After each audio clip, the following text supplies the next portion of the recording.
inclusive, for a more inclusive, cohesive culture that operates within the planetary boundaries. So the first two portions of this event will be recorded for those that can't be here tonight. And thank you for contributing to our poll questions. So I think that we have quite a large range of people from different places, but yeah, welcome everyone. And thank you for just jumping on the call. And I'm Stella, the founding exec director of Rethinking Economics New Zealand, and I'll be the chair for this session. So just note that the meeting is being recorded again.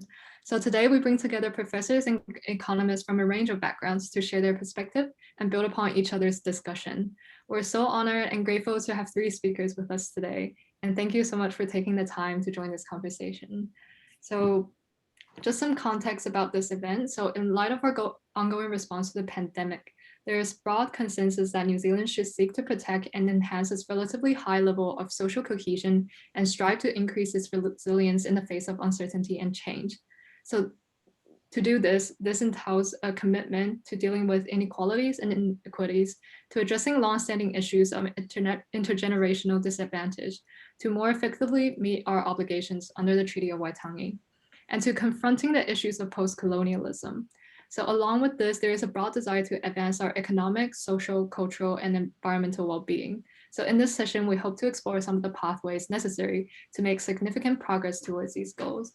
So I'll now go over the format of the session. So we'll start off by introducing our panelists, then move on to speaker presentations.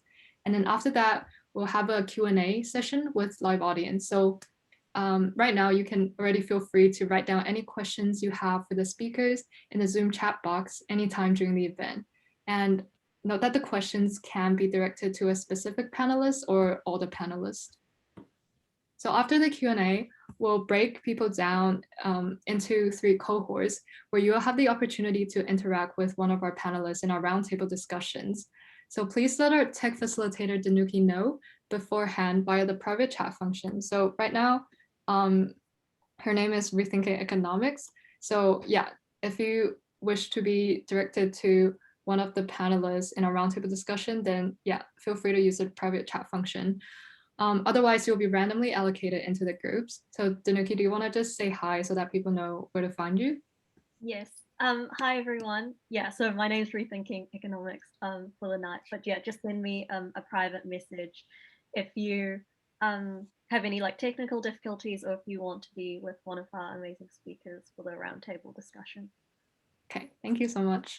So if you do not wish to join the roundtable discussion, you'll also have the opportunity to leave during our intermission after the Q&A. So, and a few other housekeeping notes. So please keep yourself muted until we get to the roundtable, which is the second part of this session. And today's session is being recorded to be available for viewing post-conference. And we're hoping to publish it on YouTube, Facebook, and our website. And at any point, if you have any technical questions, please reach out to our tech facilitator, Danuki. So her name is Rethinking Economics via the private chat function. So without further ado, I'll now proceed to introduce our speakers. So first we have Professor Arthur Grimes. So Professor Arthur Grimes is a professor of well-being and public policy at Victoria University of Wellington School of Government. And he's also a senior fellow at Motu Economic and Public Policy Research. He is the former chairman and chief economist of the Reserve Bank of New Zealand. In 2018, US National Public Radio's Planet Money described him as one of the most important economists in the world for his pioneering work on inflation targeting. His research now focuses primarily on the economics of well-being. So next up, we have Dr. Rachel Wolfgram. So Dr. Rachel Wolfgram currently serves as Associate Dean Māori, Associate Dean Pacific, and Director of the Dame Mira Stasi Research Center at the University of Auckland Business School. So Rachel is an interdisciplinary researcher, chiefly involved in scholarly or policy and applied research investigating economies of well-being. Her specific areas of research also include leadership dynamics with a particular interest in global initiatives in environmental leadership, lifestyle consumption, and sustainability, as well as multi-economic development and multi-Pacific and indigenous leadership. So next up, we have Shamubio So Shamubiu is an experienced economist who makes economics easy. He is a thought leader unafraid to take a contrarian view. He is an engaging and knowledgeable speaker and is a regular and respected contributor to media, government, and business sector discussions on economic and strategic matter. He holds a BCom with honors in economics from Lincoln University and is also a chartered financial analyst. So Shamubiu has authored Growing Apart Regional Prosperity in New Zealand and co-authored Generation Rent and the New Zealand Economy, an Introduction. So next up, each of our panelists will be delivering a short presentation relevant to our topic. So we'll first welcome Professor Arthur Grimes to the stage. Feel free to share your screen now. Thank you.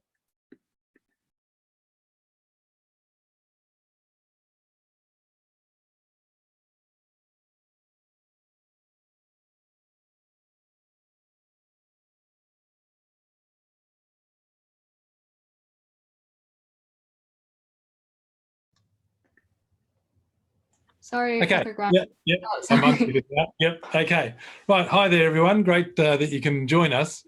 There's so many things we could talk about in this session, but as Professor of Wellbeing, I decided to talk about wellbeing policies, and in particular because New Zealand is well known for our role in wellbeing policies. And many of you in New Zealand, all of you in New Zealand, and some of you overseas will know that New Zealand in 2019 released what was called a wellbeing budget, and a quote of a review of it said, news of New Zealand's proposed wellbeing budget took the Davos World Economic Forum by storm earlier this year. But the question is, was it really a groundbreaking piece of work, or was it really just rhetoric? What have other countries done in terms of the wellbeing space? And then also thinking about how we might relate that to the current pandemic experience.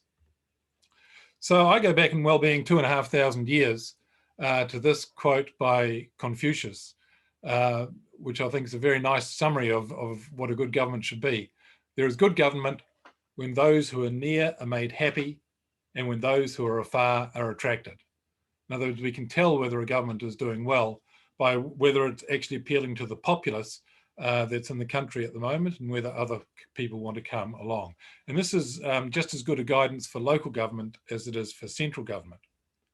Now, if we skip forward 2,500 years, interestingly, despite the wellbeing budget being delivered by a centre-left government in New Zealand, if we go to the UK, we have a centre-right Prime Minister saying, wealth is about so much more than pounds or euros or dollars can ever measure. It's time we admitted that there's more to life than money, and it's time we focus not just on GDP, gross domestic product, but on GWB, general well-being. And so here we have a Conservative Prime Minister in the UK talking about the government should be targeting well-being. Prior to him, a few years before, President Sarkozy, another centre-right leader in France, started the Stiglitz-Fitoussi Commission on sort of very much rethinking economic targets. So we have two centre-right leaders in Europe championing well-being, along with centre-left governments such as our own in New Zealand. When we talk about well-being, it's a term that wasn't that much used, say, a decade ago, and certainly not 2 decades ago. So it's worth just thinking about what we mean. And if we look at the Oxford English Dictionary just defines it, defines well-being as the state of being or doing well in life, happy, healthy, or prosperous condition, or simply welfare.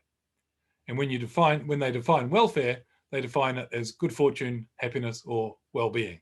So when we're talking about well-being budgets or well-being economics or well-being policies, we're still always talking about just the idea that we've always talked about in economics and policy, that we're trying to improve people's welfare. And in fact, the founder of welfare economics, Arthur Pigou, 100 years ago, defined total welfare in almost exactly the same terms that we would define well-being today. So this is not a new idea, but it's achieving greater prominence once again after being perhaps left and bit in the wilderness for some time. When we talk about well-being, we then have to think about a framework for thinking about policies that will deliver well-being. And there's two main academic approaches to this that we can think about.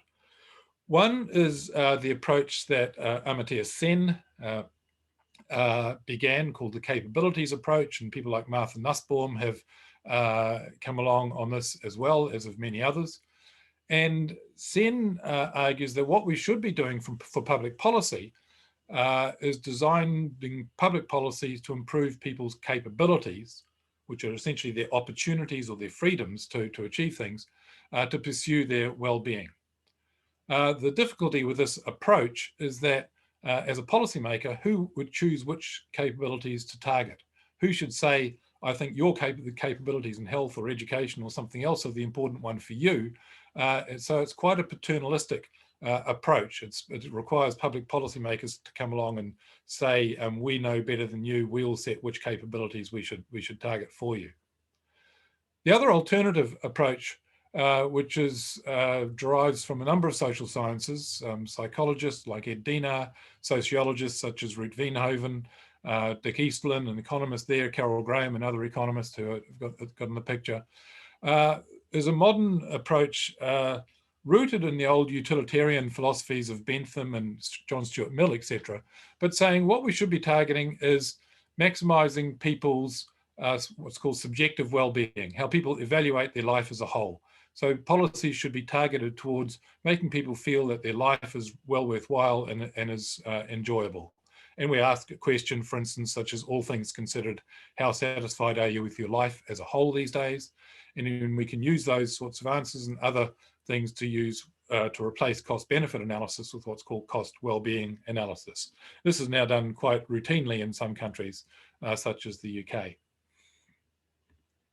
I'm co-convener of what's called the World Wellbeing Panel, and the World, as you see there, is our raison d'etre, is the World Wellbeing Panel is about the promotion of well-being as the ultimate purpose of all major decision makers, particularly government.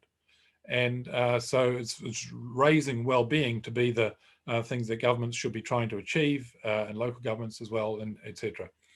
Now, this has been done in a number of countries. New Zealand's not new, as it turns out, for those who thought that we might have been leading the world. The first real explicit attempt at this was in Bhutan, who went to maximise gross national happiness, GNH, back in 1972. But it hasn't been particularly evident that it's led to any improvements in national well-being in Bhutan. And it certainly hasn't seemed to lead policies. Many years ago, Australia, the Australian Treasury adopted a well-being framework, explicitly called a well-being framework, in 2004. Unfortunately, that was scrapped about 5 years ago, because again, it turned out not to be very useful. It was largely a dashboard approach, but like the Bhutan approach, and not very useful. France actually adopted a new law in 2015 to make essentially a well-being approach mandatory, but after a year of trying it, it was in abeyance, so it didn't go anywhere. And the two most successful examples are probably in Wales and the United Arab Emirates. The Wales is the Future Generations Act in Wales. Basically, requires every public policy, every public body to name some well-being targets, and importantly also sustainability targets. So there has to be sustainable well-being for all public bodies, and they have strong accountabilities. The Auditor General there can require quiz and require these bodies to show how they are increasing well-being in a sustainable way.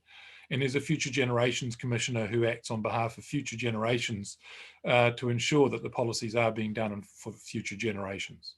So it's a very good framework. It's the one that I would recommend that people look at. Alongside, oddly, the one in United Arab Emirates, which has got a very explicit cost well-being analysis approach to replace cost-benefit analysis. It's beautifully designed, but unfortunately it's within a country with one of the worst human rights records on the planet. So it's a real paradox that you have a terribly despotic regime that has a very nicely worked out happiness approach. New Zealand came along after all these countries and essentially copied the OECD framework, Better Life Index, which just sets up a dashboard of 60 odd indicators, but it hasn't helped in actually improving prioritization. But there is a mindset behind it. And I think part of it, the mindset is partly important and has seen us through the COVID pandemic. As Stella said, New Zealand's done very well through the COVID pandemic, virtually no deaths, and very quick restoration of normality through a elimination strategy. And I think if we look at the average of overall life satisfaction in New Zealand, before the pandemic, it was at 7.7, which is high throughout the world. It's one of the highest in the world, one of the top 10. But then we saw during lockdown, when we were in strict lockdown in the June quarter, it actually went up to 7.9, which is a huge increase when it comes to these sorts of things. There was a second lockdown in Auckland, it decreased a bit, and then it went back up in December 20 after we were all out of lockdown again to 8, which is just phenomenally high by world standards. And I think there was a well-being mentality of government that said, let's look after the health of the people first of all, rather than short-term economic requirements. And people really appreciated that and thought that the government was looking out for them. So I think the well-being mindset has done New Zealand very well, even though the well-being framework as such hasn't been of much use. So just a few final thoughts. I think there are many approaches to well-being policies. These are being tried throughout the world. I'd say we should have the accountabilities of Wales would be the best approach.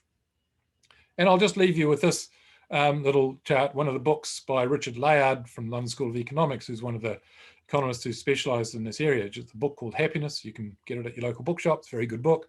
And from all the work on psychology and other areas, these are the 7 aspects for right across the world that tend to boost people's well-being at a time at once. And he and Dick Easterland both really emphasise those last 2, family relationships and community and friends. And that's right across every culture. It's very difficult to be happy if your family is not doing well. So family relationships is hugely important. And I'll just stress that along with those the findings of the literature. And I'll leave it at that, Stella. Thank you so much for your insightful take on well-being policies across the world, as well as how the well-being mindset has benefited New Zealand. So again, just to remind all the participants, if you guys have any questions, please add them in the chat and we'll be able to answer them during our Q&A session. So next up, please welcome our second presenter, Dr. Rachel Wolfgram. Thank you.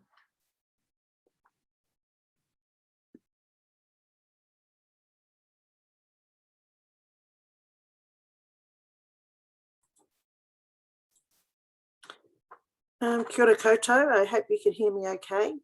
Thank you for the opportunity to present some of these ideas to you this evening. I hope you can see my slide set. Is it clear or am I in the way? I'm unable to see your slides actually. Is that cool? Yeah. See them now, okay. Thank you. So what I've decided to do this evening is to share some thoughts on Kaikaikitanga and to ask the question, can our values transform our economic worldviews to enhance resilient futures? So I'm hoping that some of the thoughts that I share with you this evening will, give a bit of food for thought to the community of interest that's gathered around us here tonight. So by quick way of introduction, I am Māori and Pacific in my heritage, as well as having some Irish in there. My Māori iwi a Te Aupōuri, Ngāi Takoto from the north and Puketō here. So some of the pictures that you'll see in some of my slide sets are coming from my own areas and my own kāinga. So what I thought that I'd approach this with Kaikaikitanga is just to make the note that people and planet, doesn't matter where we are, we're all facing and confronting many wicked challenges. And I don't think I need to list all those wicked challenges to you as an informed group tonight, but of course they come out of climate change and unsustainable production and so forth. So many wicked challenges are facing all of us. So I think it puts us in a place where we need to acknowledge diverse local and global perspectives to find solutions to these wicked challenges. And one of the ways we can do that is to look at different ways of understanding our relationship with our environment. And the idea is to motivate care, respect, and protection of each other and the environment that we all rely on for our common survival. So why consider Kaikaikitanga? It is a value as part of one of the constellation of values that we hold in Māori society. And this Kaikaikitanga is a little bit of a shining star amongst that constellation of values. So Kaikaikitanga is a Māori word, comes out of a Māori worldview, and it's embedded in it is the ability to understand the world. We must understand relationships between us and the environment in which we live. We are part of the environment, we are not superior to it. And whakapapa, you might have heard this word before, whakapapa is a way of connecting us all and highlighting the interdependence of us and our environment. So our own health and the health of our environment are intricately related in Kaikaikitanga. So you have words, sayings like kua hau te moana, kua hau. I am the ocean is me. And this depicts the relationship between us and the environment. Therefore, if the ocean is polluted, something is not quite right with us and vice versa. So let's take a closer look at Kaikaikitanga as one of these constellations of values motivating what we call ngā hono ohanga oranga, or economies of well-being. And it's really interesting to hear Professor Grimes just give us a global overview of the state of economies of well-being. So we're going to look at it slightly from a Māori perspective this evening. So Kaikaikitanga is something that inspires creativity.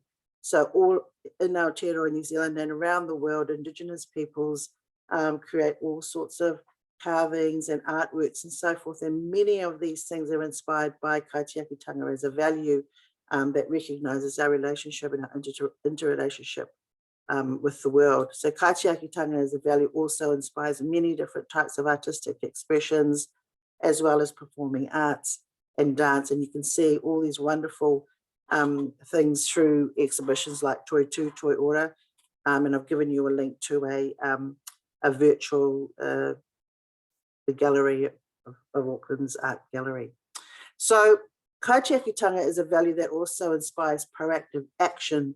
So underpinning Kaikaikitanga is this desire to protect and care for our lands, protect and care for our oceans and waterways, protect and care for our livelihoods from which these come, protect and care for our future generations, and protect and care about other species who we share our home with. So it's not an anthropocentric view of the world. It doesn't see us as the apex predator. Kaikaiki sees us as part of and sharing our environment with others. So our desire is to protect them. A very contemporary case close to home for me, where I live in North Auckland in Sandspit, is a dump, basically a landfill application to go forward and basically take a huge amount of land, 60 hectares plus, and basically turn it into a landfill. So this is just one example of when Kaikaikitanga will come forward and motivate us to take a stand to protect our environment. And we know that globally this is a huge issue, and we need to work together to come to solutions on how we address them. So, you know, finding ways to motivate pro-social and pro-environmental action society-wide is so important, and even more so in a post-COVID, and it's not even post-COVID for many people, even more so in this pandemic environment. So I think 2 decades ago, Professor Mera Te Kāwhuru wrote an article on Kaikaikitanga, and she said, it is a fundamental means by which survival is ensured, survival in spiritual, economic, and political terms. So for Māori, absolutely, you know, resilience is embedded in our ideas of Kaikaikitanga. And there's just a few little, you know, descriptions here of what underpins it, as guardianship and protection and care, as I'm sure have come through in what I've been talking about. So as we confront challenges in the 21st century, scientists the world over are recognising the value of mātauranga Māori and indigenous science. So this is a global recognition of what indigenous scientists you know, bring to the table to help us to understand our world. And I've just put a little slideshow up here of our late Professor Manuka Henere's work, which really showed the values inherent in ecological economics from a mātauranga Māori perspective. And as you can see from this, in this constellation of values and ecological economics, Kaikaikitanga is embedded in there as well. So again, there's more recent work coming out around it in different areas of leadership and business ethics as well, talking about the wisdom, values, relational wealth and well-being in Kaikaikitanga, and that's from our works from a colleague, Dr. Shelley Spiller. So Kaikaikitanga is really about bringing people together to work in communities of practice and engagement to basically create a better environment for all of us. In terms of international transdisciplinary collaborations, it's now appearing everywhere, and it's also appearing in many fields of studies in academic literature, policy documents, public and private sector, and corporate strategy documents. Here's just an example of where you'll see aspects of Kaikaikitanga popping up in social ecological systems theory, traditional ecological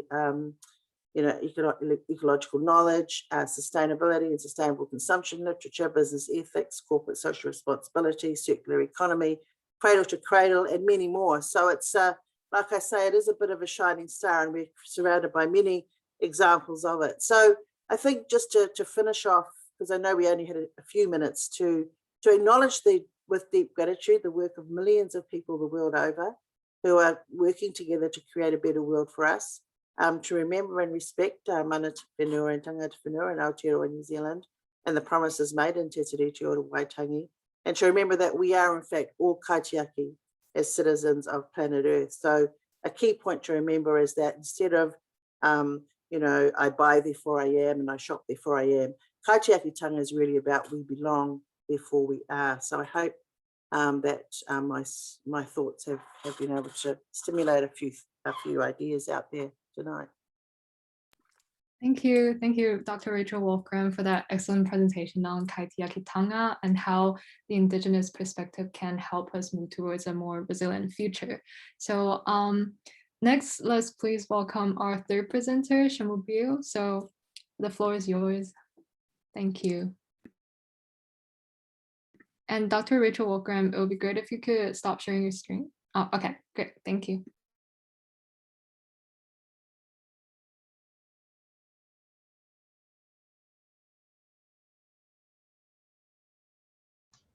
Kia ora, everybody.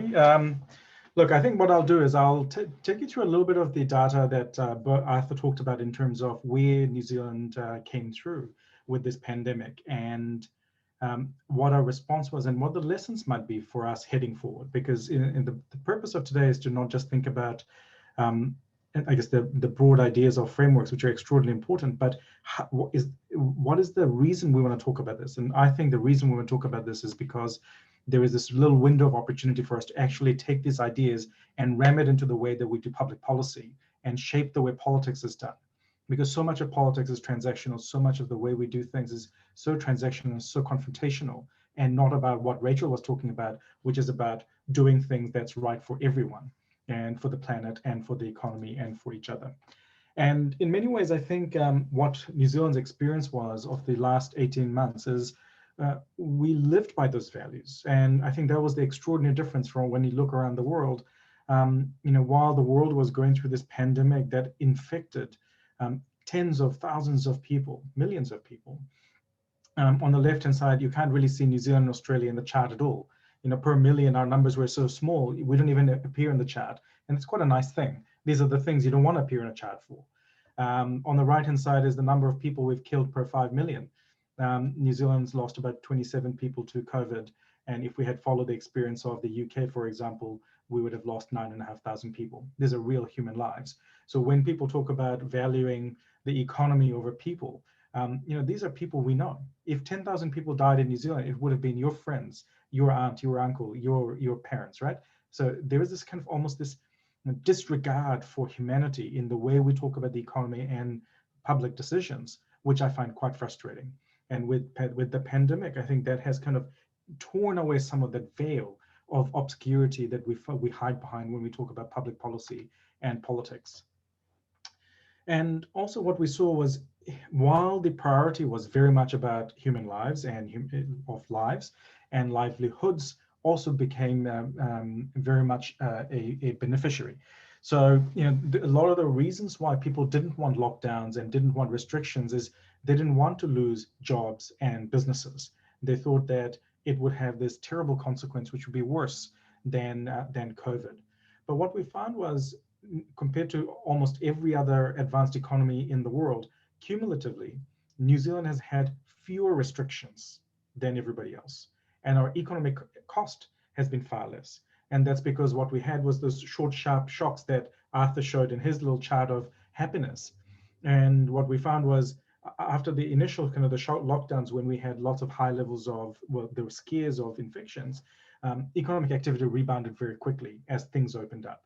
And right now, New Zealand is pretty much open except for our borders. So within our borders in New Zealand, things are working pretty well. And this doesn't mean that there haven't been parts of the economy that have been hit pretty hard.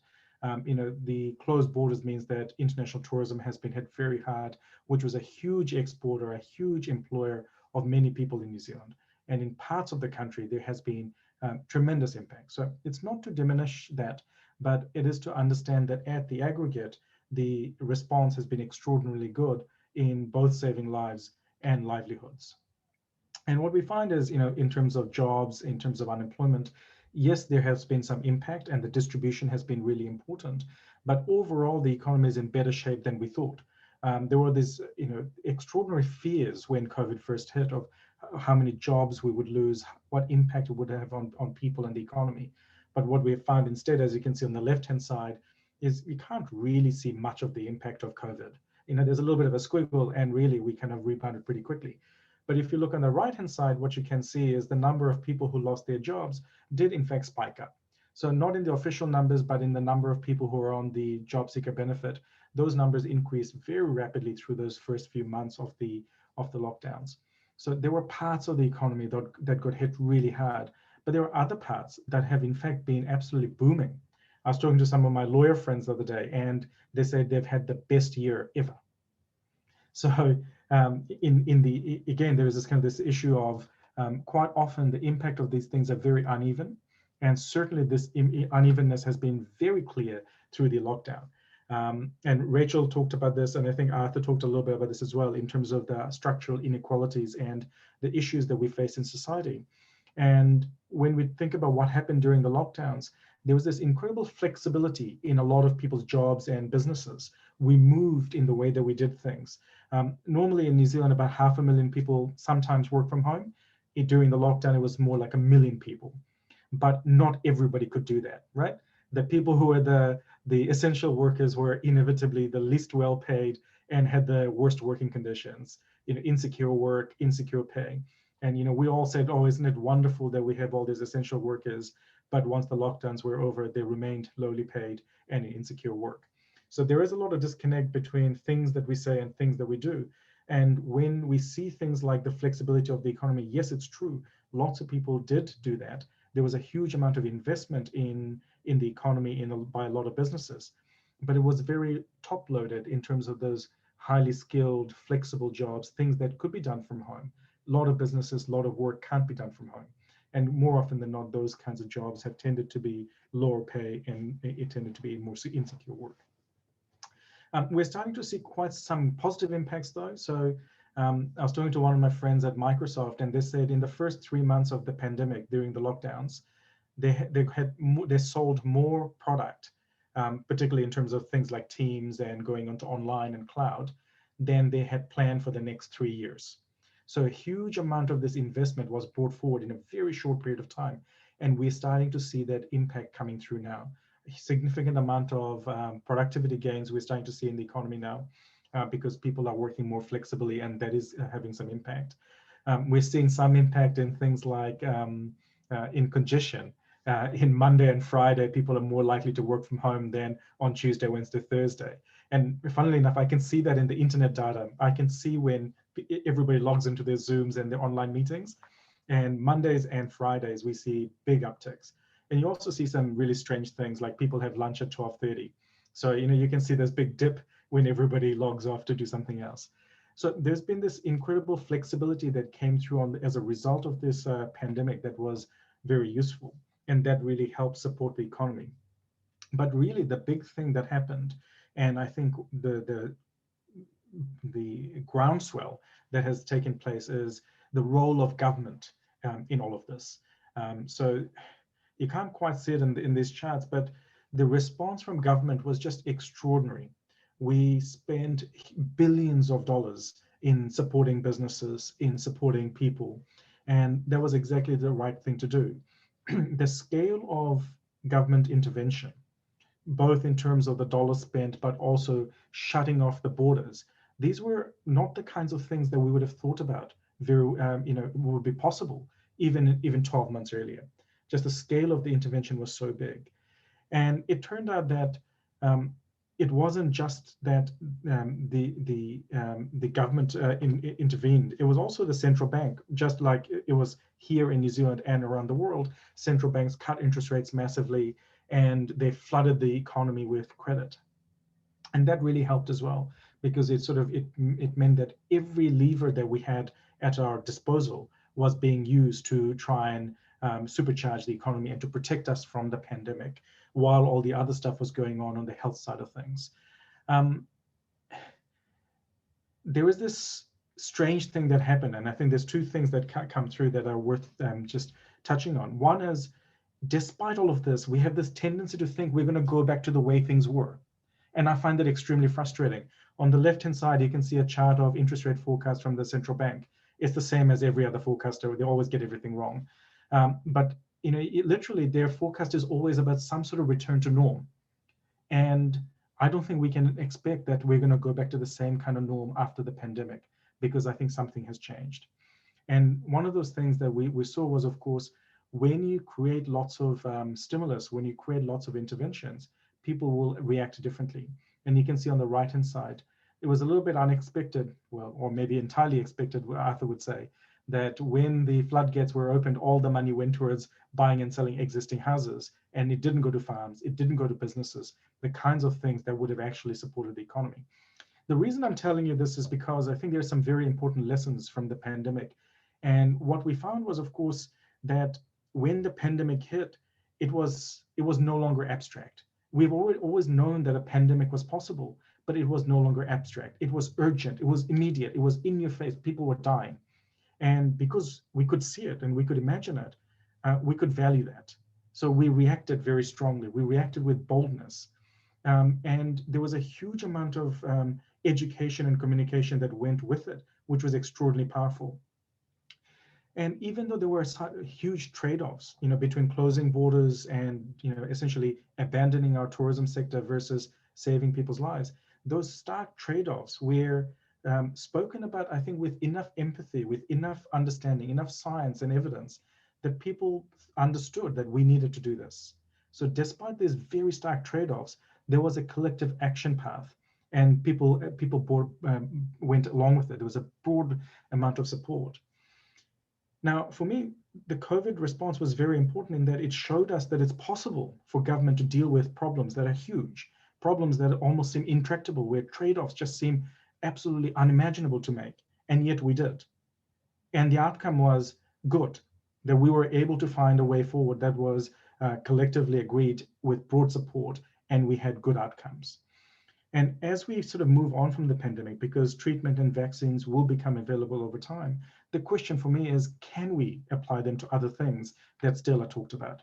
Can we apply them to inequality? You look on the left-hand side, that's a chart of income inequality in New Zealand. It hasn't improved in nearly 30 years. It's rubbish. Why? How can you have 30 years of economic growth, but you're not improving, reducing inequality? Surely that must be one of the things that we want to do, that we want more people to be successful from a growing and successful economy. The answer is we haven't been able to do that. You look on the right-hand side, expected lifetime incomes for people has been falling pretty much from the 1950s until the 1980s. If you're born in those decades, yay, unfortunately for many of the audience today, you were born a bit later than that, you're on average, you'd expect to earn less than your parents, which I think is a terrible failure of our generations and past generations, that we're not leaving behind our earth a community that's better for you than it was for us. This is the same thing that we've done with housing. You look on the left-hand side, pre the 1990s, things were pretty good. You could buy a house. You had a bit of hope until about 10 years ago, and now it's just despair, right? Houses have become so expensive that we know that very few young people will be able to afford their own homes if it's not given to them or supported by their parents. You look on the right-hand side, and climate change, which is kind of one of the big issues that we want to talk about today. And this has happened in a very short period of time. And all of these issues are not intractable. We know the technical solutions of what needs to happen.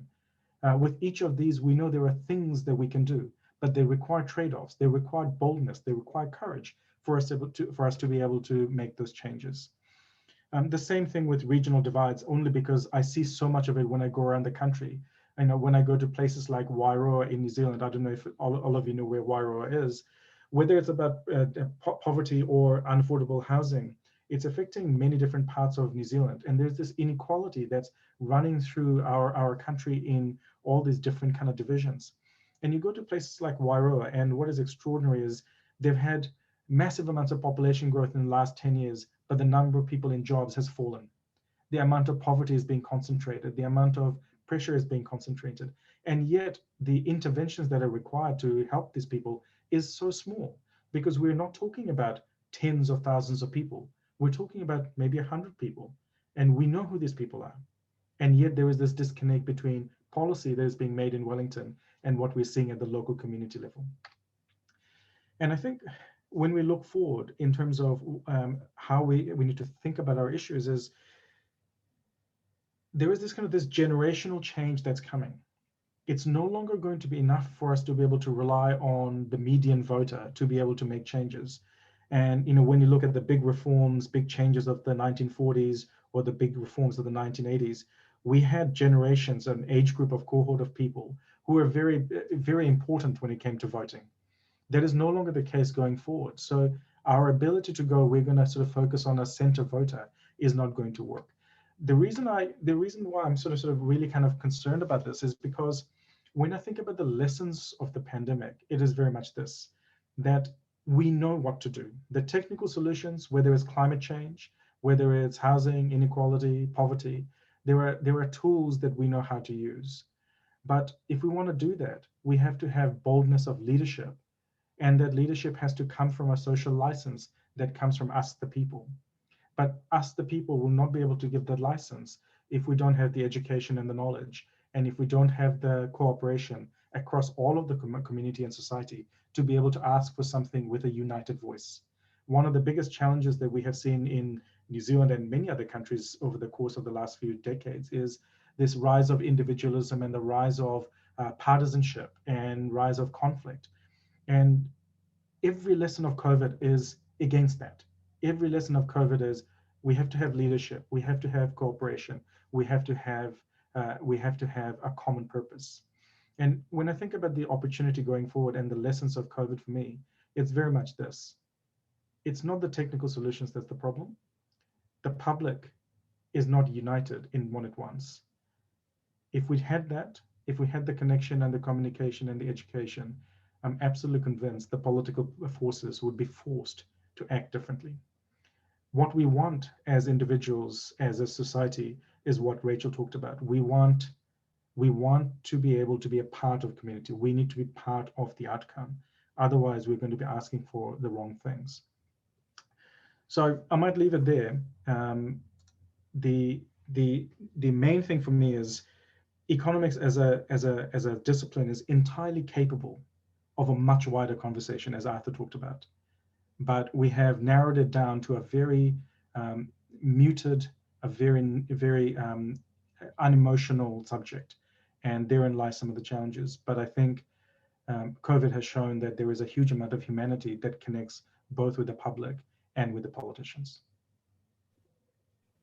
Thank you, Shimobio, for that really insightful presentation and for integrating perspective from different fields to address this question of how do we move towards a more resilient future. So now that all our speakers have presented, we'll now move into the panel Q&A. And before we address the questions from the audience, we'll give the floor to our three panelists for them to pose questions for each other and respond to each other's presentation for around 10 minutes. So yeah, I'll leave the floor to you guys. So if you guys have any comments, feel free to say it. Thank you.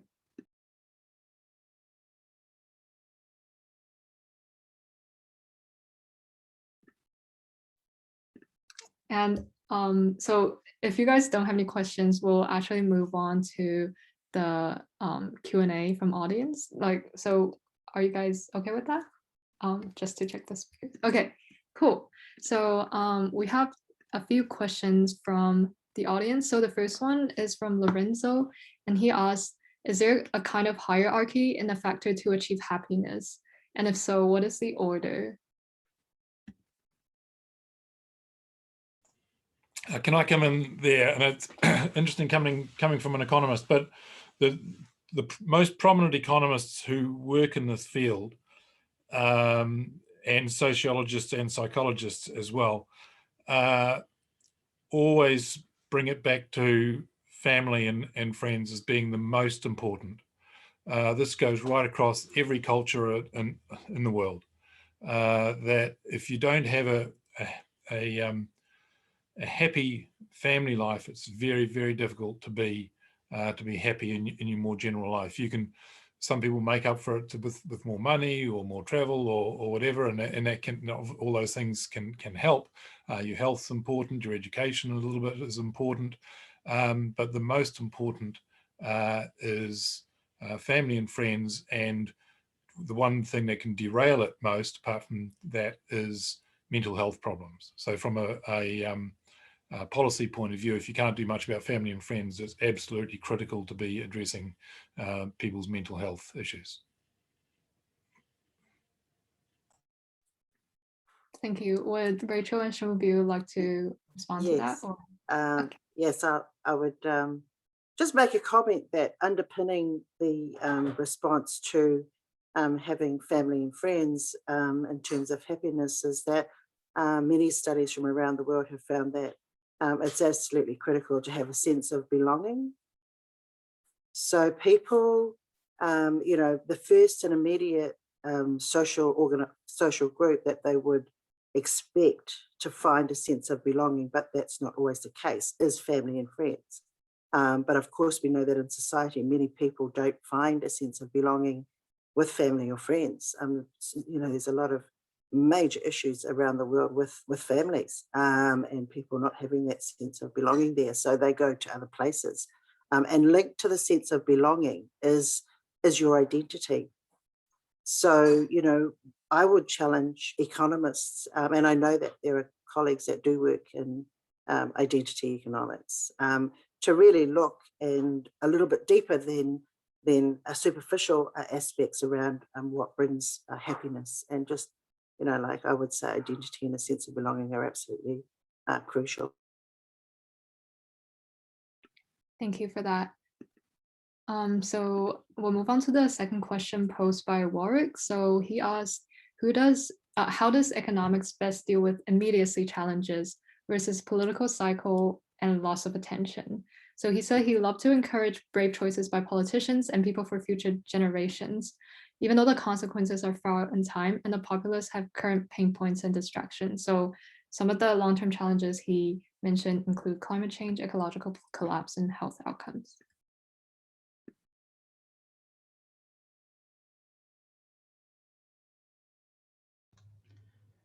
I could maybe make a start. I think with each of these issues, there are also immediate manifestations. So for example, just in the last month or so, we've had immense floods, and in places we've had fires. So sometimes something that seems really far away is very hard to connect to.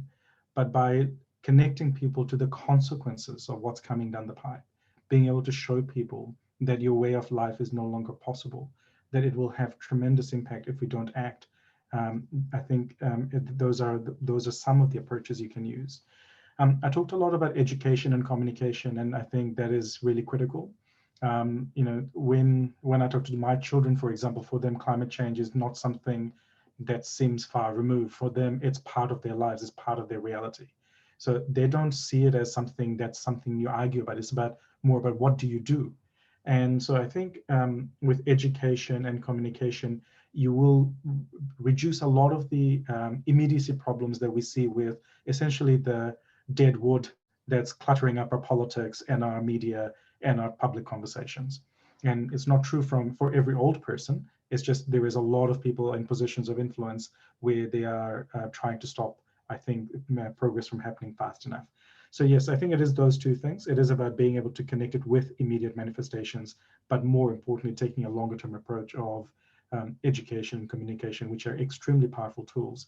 And these are generational issues. And for the next generation, they will have, I think, I don't think they'll be as timid in their response.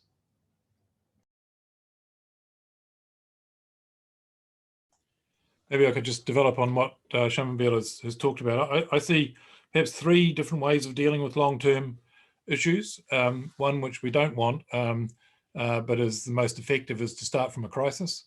Then people are prepared to do something. That's what we did in the mid-80s. It's really what we've done with COVID, although it's been a short-term reaction, but it's governments can act with major effect when there's a perceived crisis. But that's the first. You don't want to start there. A second one is actually, oddly, is to tie the hands of government, because governments react short-term for elections, but if you can set up appropriate forums or institutional structures that essentially are expert-led, then you can make it very difficult for politicians to take short-term decisions. Again, the Reserve Bank Act in '89 was an example of that. It took out away from the hands of politicians to short-term inflate the economy. The Climate Change Commission is sort of another example where we're trying to deal with long-term issue. It hasn't been given enough powers, in my view, but at least they can come up with strong recommendations that make it difficult for politicians not to act. And so you actually make it very hard for politicians to act, to do short-term things. The third one is to build a coalition in society that is strong enough to actually force politicians to act. And that takes a huge amount of social movements to do. And unfortunately, that generally requires young people to do that, because they're the ones that are going to have to live with the consequences longer term. But I recently reflected on when I was, the age of being a student, and basically my time was spent, marching against the Vietnam War, the raising of the dams in Manapuri, the anti-apartheid protests, anti-nuclear protests, pro law reform for homosexuals and abortion. And all of those things ended up coming about because we managed to get a large enough coalition of people to force the hands of weak politicians who don't want to do anything that's not popular. In the end, you have to make it popular enough for them to do it. And so, I think the climate change side is starting to get there, getting strong enough, but it's not strong enough yet. And most of the other long-term issues that we face are nowhere near strong enough in terms of that. So there's going to be a lot of work of young people to actually get those raised in consciousness.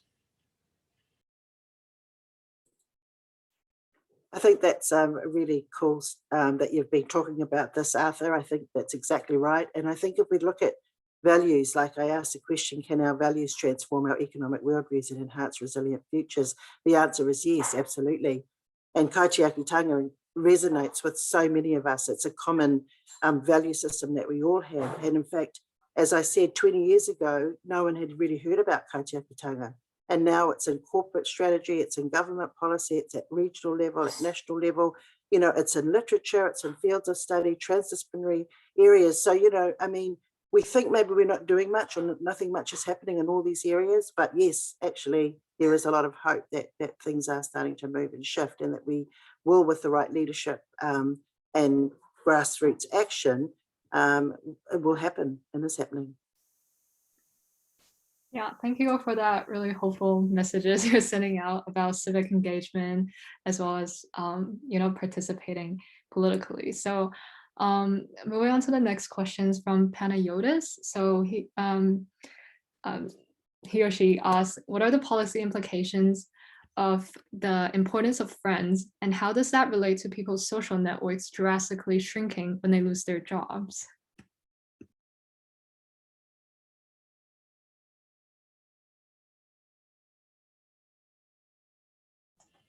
That's a really good question. And I think this is where people do struggle at a central government level to know what to do about this, but I think this is where local government and local communities have to play a much greater role. It's the community networks that we have tend to be at the very local level.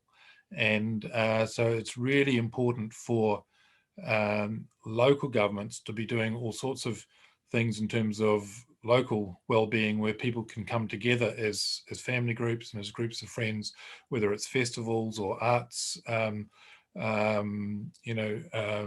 events, etc., community centres, parks, and all these sorts of things.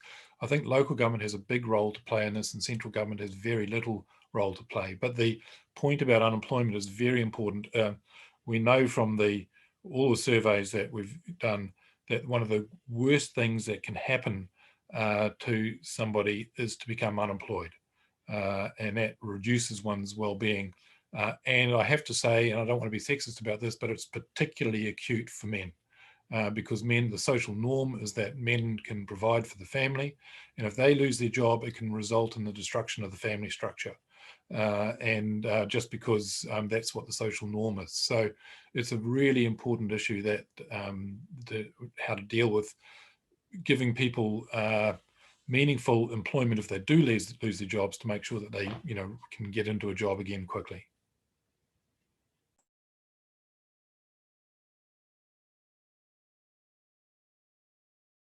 Okay, thank you. I think we'll move on to the next question by Harry. So he asked, how's the panel's opinion on degrowth, and also have you considered possible versions of a post-growth future?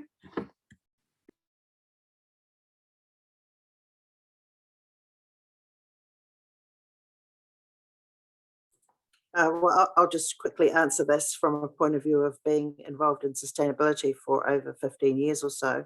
And there's a very strong message that comes through in sustainability literature and from economists as well, that we have obsessions with growth. And, there was a book that was written by Clive Hamilton, actually an Australian economist, called The Growth Fetish. And it was all about how, we live in a society where the take, make and waste paradigm has become very dominant, and that we need to rethink economies and rethink about our view of what growth actually is. And like if we think about well-being, is that what we're working towards? If we think about happiness, is that what we're working towards? And so I think Arthur and Shamobile have both presented different views of how we might rethink economics from a growth perspective. So I think it's not only about rethinking economics from a growth perspective, but it's also repurposing institutions and organizations that sit within our economic system. I mean, there's opportunities to change institutions, to reevaluate the values that are driving our institutions, be it government, be it regional, be it whatever. And so, yes, it's not just rethinking, but repurposing, thinking about growth in different ways.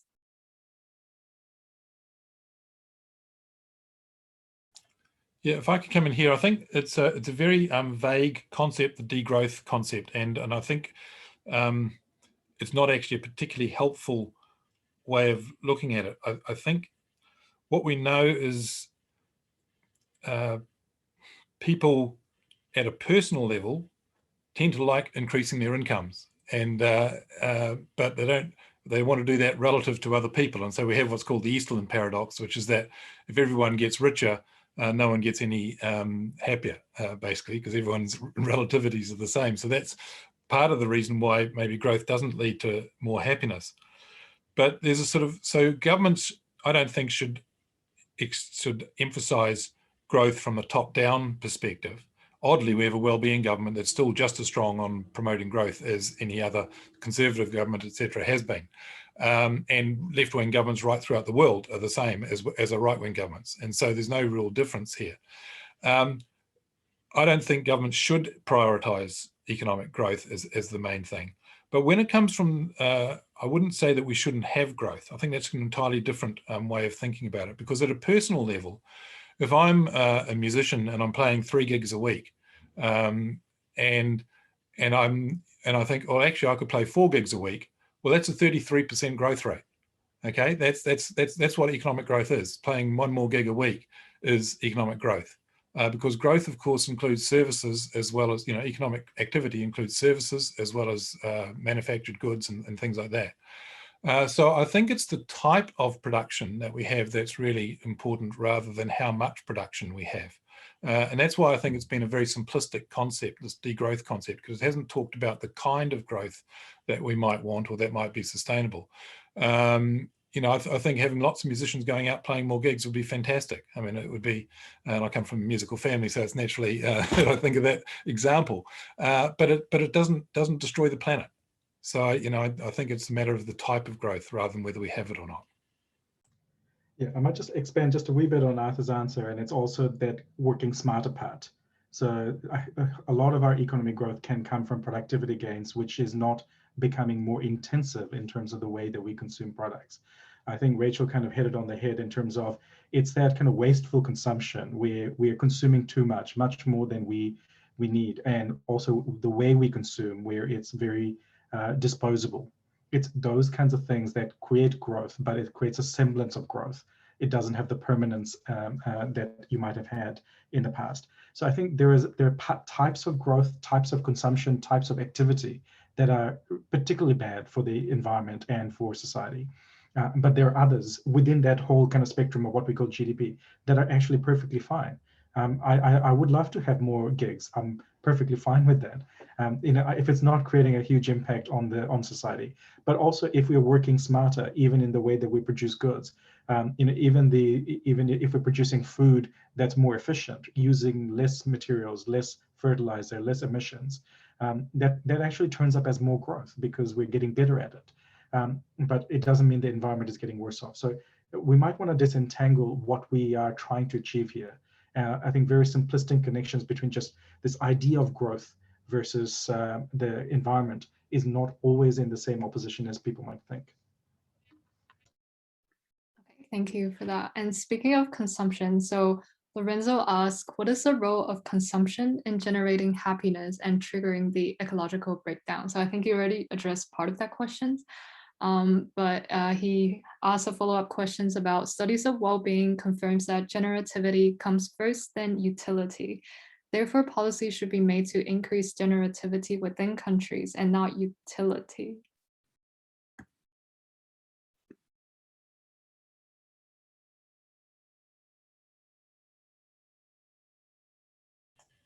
Can I just come in there? I mean, for me, generativity is actually a psychological term about guiding the next generation. So I'm not quite sure how it works there in terms of where it comes from in terms of the psychology literature.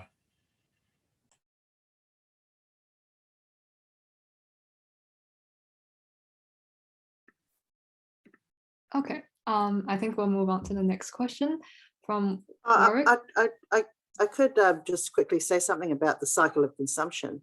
And so for, in terms of psychology, so, this desire for things is the first thing that underpins consumption. So you have a desire for something, you want to acquire it, and then you do actually acquire it, and then you use it, and then you discard it, and then you have a renewed desire for something. So the cycle of consumption for us is about those desires, and if those desires keep being perpetuated from society, and we keep getting status signals from society that this is what you need to do, then that cycle of desire and acquisition, use and discarding a new desire will just keep going and going. So I think it's a really, really important question, and it's definitely something that we're all looking at in terms of how do we motivate sustainable consumption. So I would just take a look at Professor Tim Jackson's work on motivating sustainable consumption. Is very insightful. Might answer some of those questions for you. Okay, thank you. So next, Warwick asked, what becomes of debt expectations when growth expectations on the economy are confronted by planetary boundaries?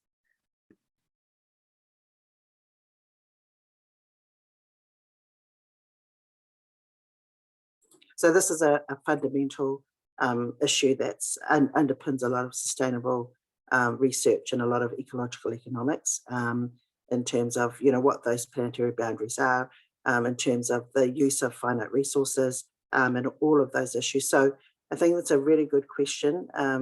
I think I might let Arthur or Shamabeel have a go at this one as well.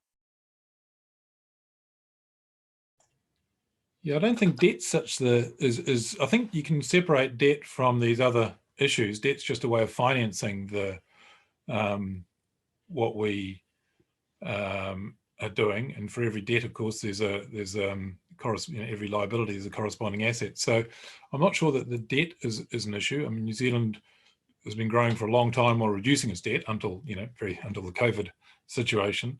So reducing the debt still went along with a strongly growing economy that increased our carbon emissions and all sorts of things like that. So it wasn't debt that was driving it.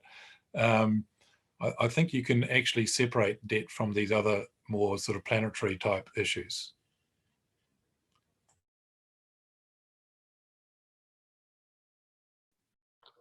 And Shamabeel, would you like to add any comments? Or? Yeah, look, I think if you take the climate change perspective, if anything, there is a greater incentive for us to borrow more and invest more. Because if you really believe that climate change is real and the consequences are so negative, the cost of doing nothing is actually greater than borrowing and investing now.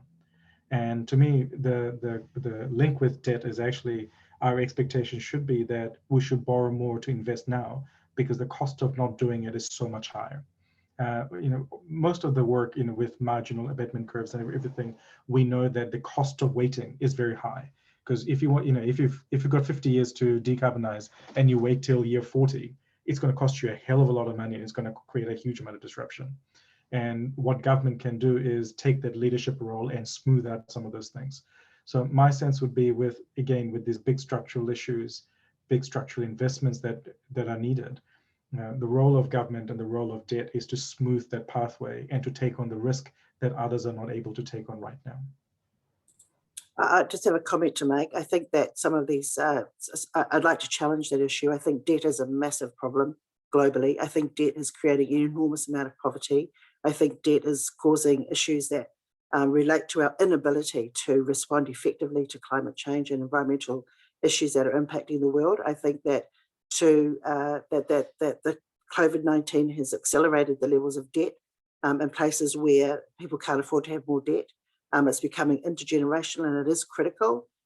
So I think we can't disentangle the issue of debt and the growing level of debt from what's happening in terms of the environment, and governments have a responsibility to think about this. I'm very much about releasing the world from debt, because I think debt is hindering us severely from our ability to actually respond effectively to environmental challenges.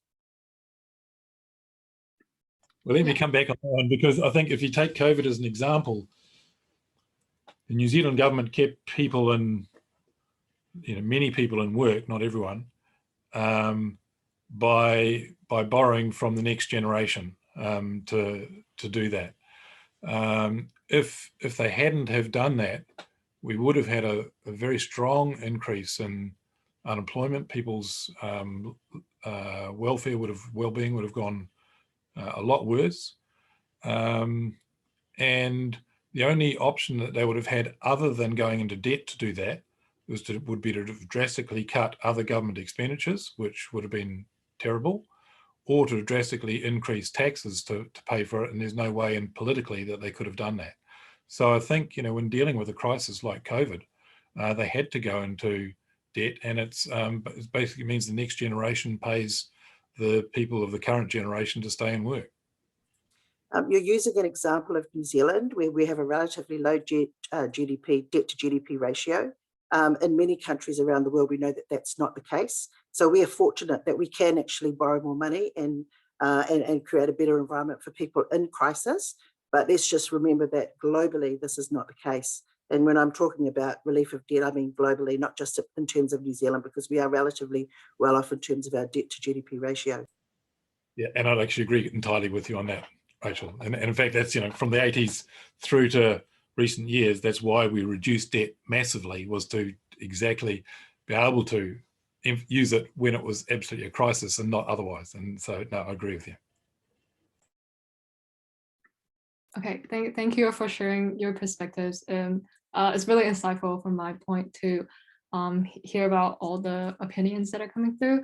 And we also have more question in the chat, but unfortunately we have to wrap up the first part of our session. So and move to the roundtable discussion. So, but of course, like in the roundtable discussion, you can further delve into the topic by directly asking our panelists questions and also contributing your ideas to the topic.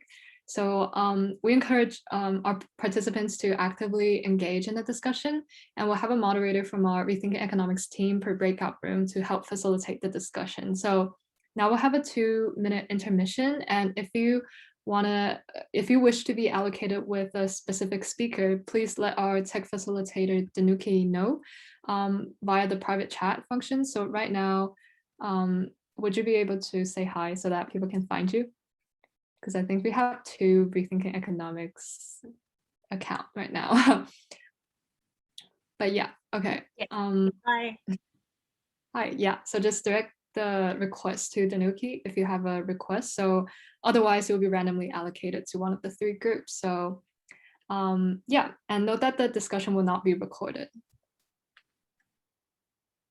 So now we'll have a 2-minute intermission. So if you do not wish to participate, you can feel free to leave the session, but I think it's a great way to interact with our speakers. But otherwise, we'll begin breaking